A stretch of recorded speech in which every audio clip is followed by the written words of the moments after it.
भोपाल में विस्तार न्यूज की खबर का बड़ा असर हुआ है। अमानक दवाओं के खिलाफ सरकारी डॉक्टरों ने अब मोर्चा खोल दिया है। अमानक दवाओं को लेकर चिकित्सा महासंघ ने सीएम को चिट्ठी लिखी है।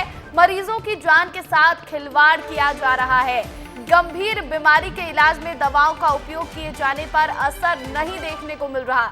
जीवन रक्षा इंजेक्शन, ओआरएस जैसी जरूरी दवाओं का कोई असर नहीं हो रहा है।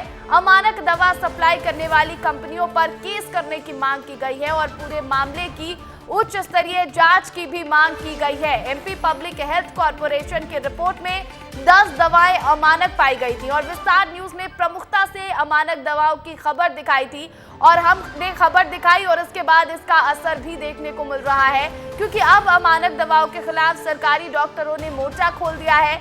इसे लेकर चिकित्सा महासंघ ने अब सीएम को चिट्ठी लिखी है और उन्होंने जिक्र किया है कि मरीजों की जान के साथ खिलवाड़ हो रहा है। ये जो दवाइयां हैं ये मरीजों पर असर नहीं कर रही हैं। ये है कि जो भी दवाई जिन्होंने ये लो क्वालिटी की दवाई सप्लाई की है, सबसे पहले तो उनके ऊपर एफआईआर दर्ज होनी चाहिए और हम ये चाहते हैं कि इसकी एक ऐसी जांच हो जो ऊपर से लेकर नीचे तक व्यवस्था में क्या खामियां हैं उस पर बातचीत हो। और हम ये भी चाहते हैं साथ ही साथ में कि जो दवाइयाँ सरकारी अस्पतालों में प्रोवाइड की जाती हैं, वितरित की जाती हैं, उनके लिए जिला स्तर पर ही ऐसी लेबॉर्ट्री बन जाए जहां पर अस्पतालों में दवाइयाँ वितरित होने के पहले वहां से जांच हो और अगर वो ठीक पाए जाएं तो ही उनको अस्पताल में रखा जाए, अदरवाइज उनको वहां से हटा दिया जाए। और इस खबर पर अधिक जानकारी के साथ हमारे सहयोगी विवेक पांडे लाइव जुड़ गए हैं, सीधा उनका रुख करेंगे। विवेक, अमानक दवाओं को लेकर अब चिकित्सा महासंघ ने सीएम को चिट्ठी लिखी है, क्या मांगे हैं इनकी, क्या मांग कर रहे हैं?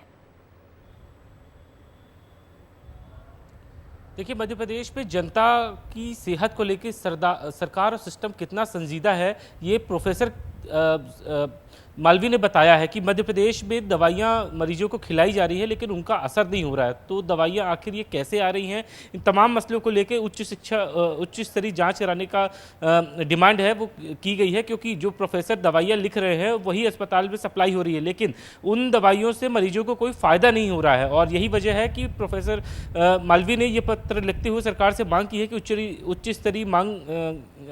उच्च स्तरीय जाँच कराई जाए, इसके साथ एफआईआर की जाए और ऊपर से लेकर नीचे तक में जो अधिकारी कर्मचारी शामिल हैं उनके खिलाफ कार्रवाई की जाए। और साथ ही जिला स्तर पर एक लेबोरेटरी बनाने की जरूरत है जो दवाइयों की जांच करे कि क्या उनकी गुणवत्ता सही है या फिर नहीं, क्योंकि पिछले दिनों ये निकल के बात सामने आई थी कि ओआरएस तक नकली और अमानक तरीके से अस्पतालों में सप्लाई किया गया। इससे पहले 9 ऐसे इंजेक्शन थे जो अमानक पाए गए। उन तमाम इंजेक्शन को हालांकि ब्लैक लिस्ट कर दिया गया है, उन कंपनियों को ब्लैक लिस्ट किया है, लेकिन राकेश मालवी का यही कहना है कि उनके खिलाफ एफआईआर भी की जाए।